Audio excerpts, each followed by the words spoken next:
పెద్దలు మాజీ పార్లమెంట్ సభ్యురాలు శ్రీమతి స్మితా అనురాధ్ గారు, ఈనాటి కార్యక్రమానికి ముఖ్య ప్రసంగులుగా విచ్చేసినటువంటి రాష్ట్ర మైనార్టీ సెల్ సెక్రటరీ గారు మిత్రులు డేవిడ్ రాజు గారు, పెద్దలు మిత్రులు గడ్డం సురేష్ బాబు గారు, స్వరూపరాణి గారికి, స్థానిక సర్పంచ్ చిన్నమరాజు గారు, వేదిక మీద ఉన్నటువంటి పెద్దలందరూ, కార్యక్రమాన్ని చక్కగా నిర్వహిస్తున్నటువంటి మిత్రుడు మా జయరాజు గారికి వందనాలు తెలియజేసుకుంటూ మీకందరూ కూడా క్రిస్మస్ శుభాకాంక్షలు తెలియజేస్తున్నారు. చాలా సంతోషం. చాలా చక్కగా ఆర్కెస్ట్రా వారు కూడా మంచి ఆర్కెస్ట్రా నిర్వహిస్తున్నాడు. తమ్ముడు చాలా ప్రతిరోజు కనిపిస్తున్నాడు. చాలా సంతోషం. ఏమైనప్పటికీ చాలా క్రిస్మస్లకు వెళ్తున్నాం. చాలా చోట్ల ఆరాధనకి తక్కువ సమయం, భోజనానికి ఎక్కువ సమయం, కానీ ఇక్కడ వచ్చిన కాడి నుంచి కూడా మీరు అందరు చక్కగా కూర్చున్నారు. చాలా సంతోషం.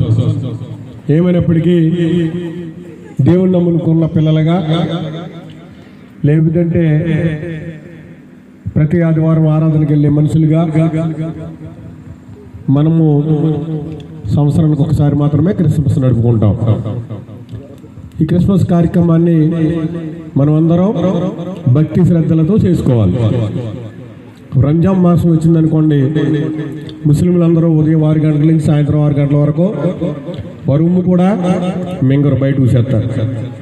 అదేవిధంగా హిందువులకి అనేకమైనటువంటి పండుగలు, వినాయక చవితి కానీ, దసరా కానీ, దీపావళి కానీ, సంక్రాంతి కానీ, ఉగాది కానీ, ఇటువంటి ప్రాముఖ్యమైనటువంటి పండుగలు. మనకు వచ్చేటప్పటికి క్రిస్మస్. ఈ క్రిస్మస్ కార్యక్రమం చక్కగా మనందరము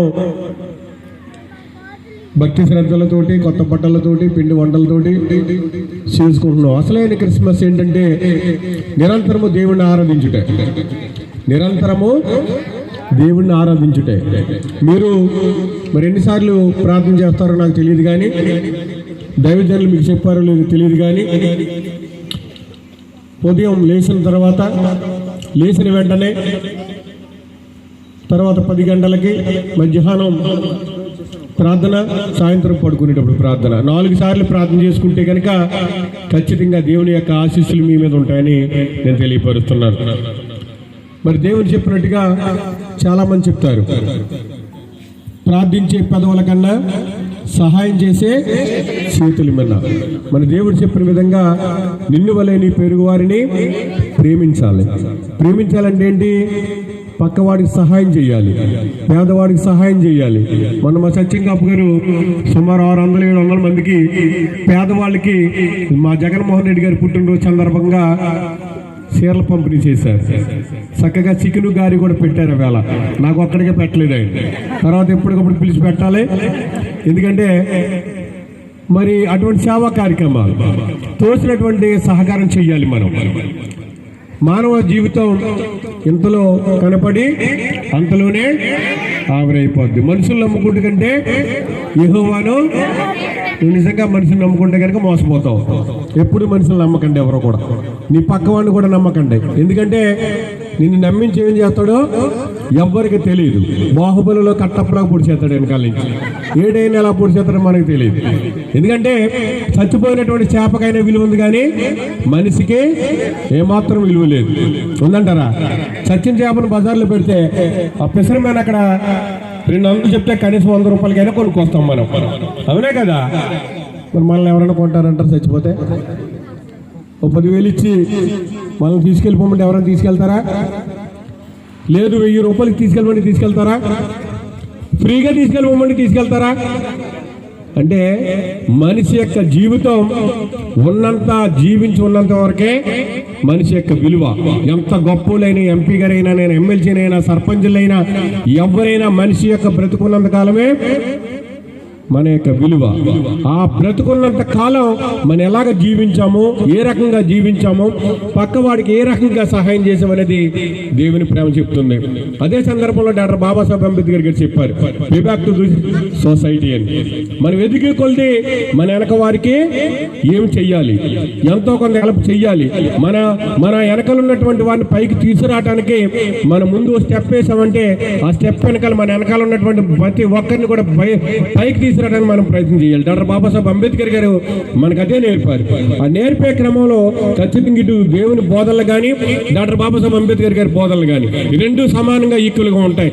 ఆ రోజున ఈ హిందూ సమాజంలో మనల్ని పట్టి పీడిస్తున్నటువంటి అంటరాంతనం, మనల్ని దూరంగా పెట్టినటువంటి అంటరాంతనం ఆ రోజు ఆయన గ్రహించి ఈ హిందూ మతం నుంచి దూరంగా వెళ్ళిపోయాడు డాక్టర్ బాబాసాహెబ్ అంబేద్కర్.